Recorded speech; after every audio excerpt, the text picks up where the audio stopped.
Several bogus studies claiming that hydroxychloroquine was dangerous and didn't help with COVID-19 were highly touted, then retracted, but not before causing clinical trials to be halted and the FDA to bar doctors from obtaining the government stock of the drug for coronavirus patients.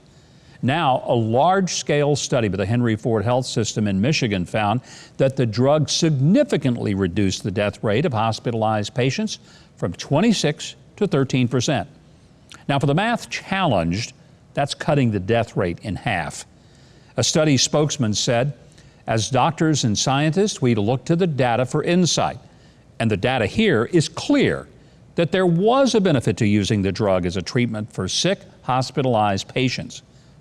But the data is also clear that because President Trump suggested it might be worth a try, and in the anti-Trump media narrative, everything Trump says must always be denied, refuted, and proven wrong.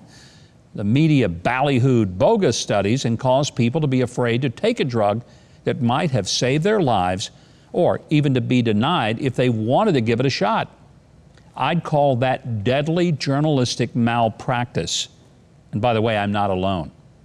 Since these media outlets have tried to blame President Trump personally for every last death from a pandemic unleashed on the world by China, how about if we hold the journalists responsible for letting their lethal cases of Trump derangement syndrome cause them to try and destroy a cheap, plentiful, and safe drug that might have saved countless lives? In the spirit of not letting the mainstream media get away with their fake news, here are a few statements that they made in response to President Trump talking hopefully about hydroxychloroquine. CNN said, "To fight the coronavirus, President Donald Trump is adopting the audacity of false hope." This doozy came from Salon. Trump was at the White House podium peddling a fake cure for a virus that could kill hundreds of thousands of Americans in a way that would have gotten him kicked off the home shopping network and potentially invited federal prosecution for false claims and fraud.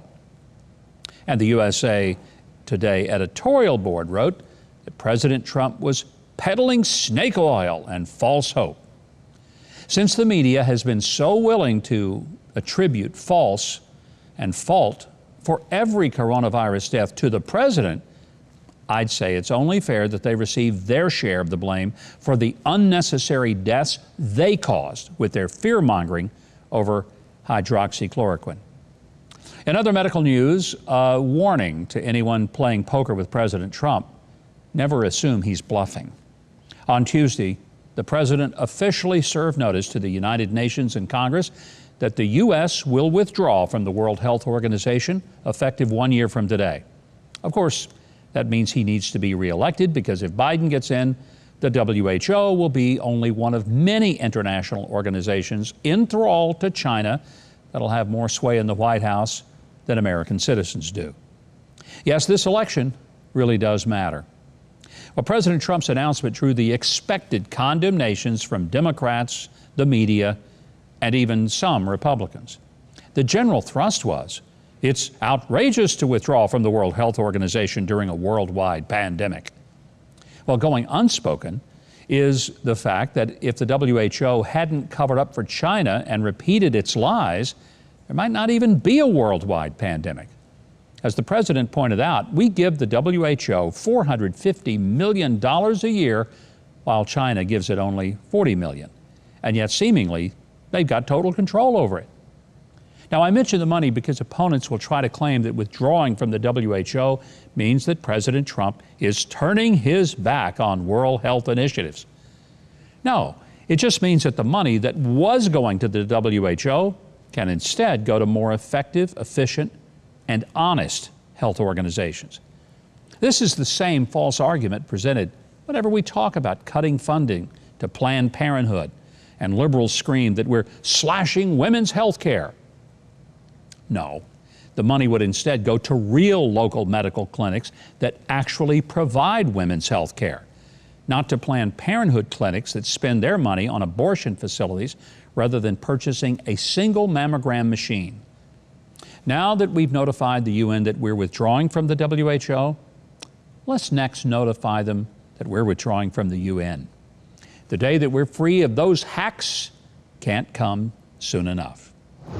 Well, thanks for watching, and I hope that you enjoyed the video. Please consider subscribing to the channel below and clicking the notification bell if you did. And be sure to like and share this video with all your crazy Democrat friends. They may not learn anything, but at least you'll annoy them. Now, if you want more of my news analysis and commentary, sign up for my newsletter at MikeHuckabee.com. By the way, it costs exactly $0 for you to sign up. And by the way, check back here tomorrow evening for the live stream of the next episode of Huckabee. That's it for this edition of The Breakdown. I'm Mike Huckabee.